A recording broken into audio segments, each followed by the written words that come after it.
I'm Maddie again, and I'm going to talk about horizontal gene transfer in archaea, mobile DNA transposable elements, and preserving genomic integrity in the CRISPR system. So first, horizontal gene transfer in archaea. So most archaea contain a single circular chromosome, just like bacteria. Genetic manipulation of archaea is less developed than in bacteria, however. Most genetically well characterized archaea are extremophiles growing under high salt or high temperature. Examples of this are Halobacterium and Halophorax. Most antibiotics do not affect archaea, so a choice of selectable markers is limited. No single species is a model organism for archaea. There are various transfer mechanisms for archaea, including transduction, transformation, and conjugation. Transformation occurs in Methanococcus voltae, Pyrococcus ferocis, and transduction is very rare. Conjugation archaea is by cell-to-cell contact, and sulfolobus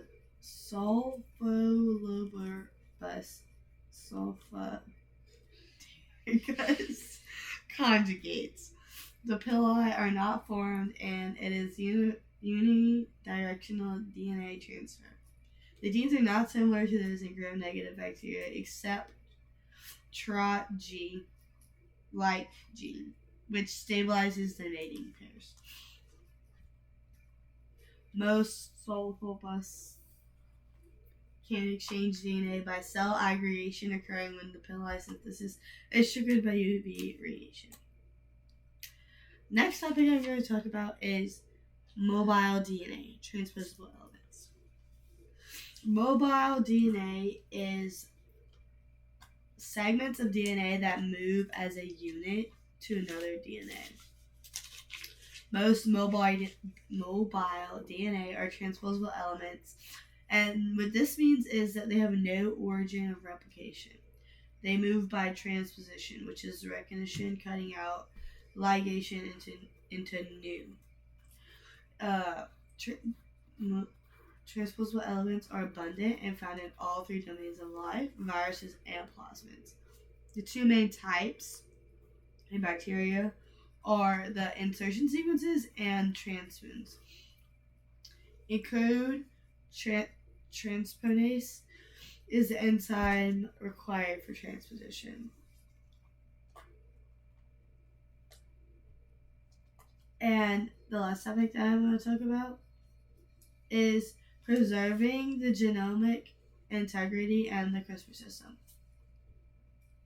Cells have mechanisms, immune systems, to prevent horizontal gene transfer in viral infections.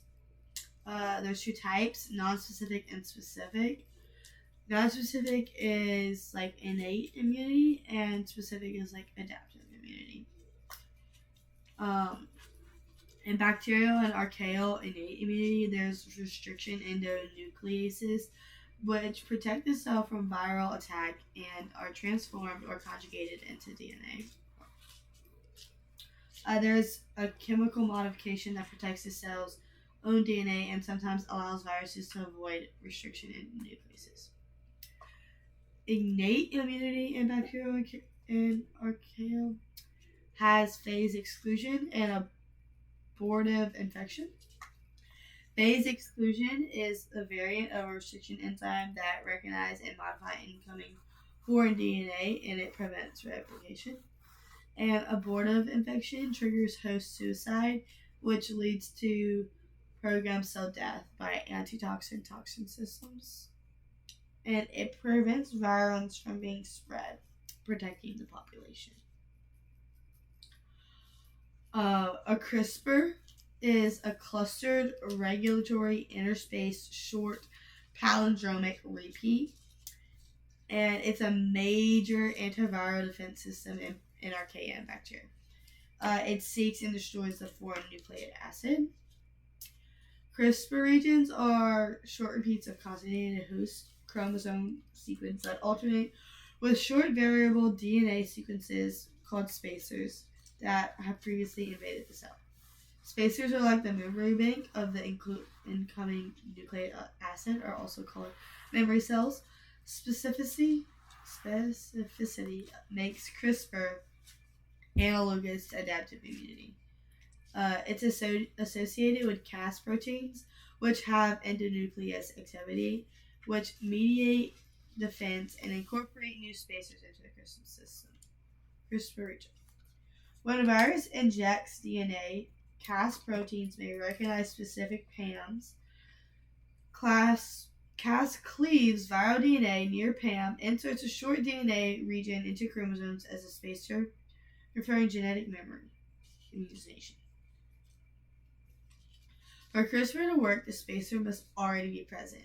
Immunization probably occurs upon contact with inactivated viruses or if restriction enzymes cleave invading DNA.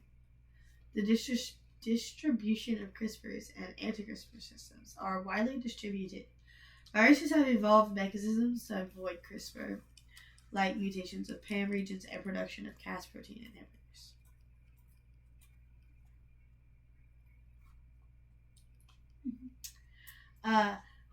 That is all we have to talk about. That is chapter 9 for you, and this is what our vision board looks like.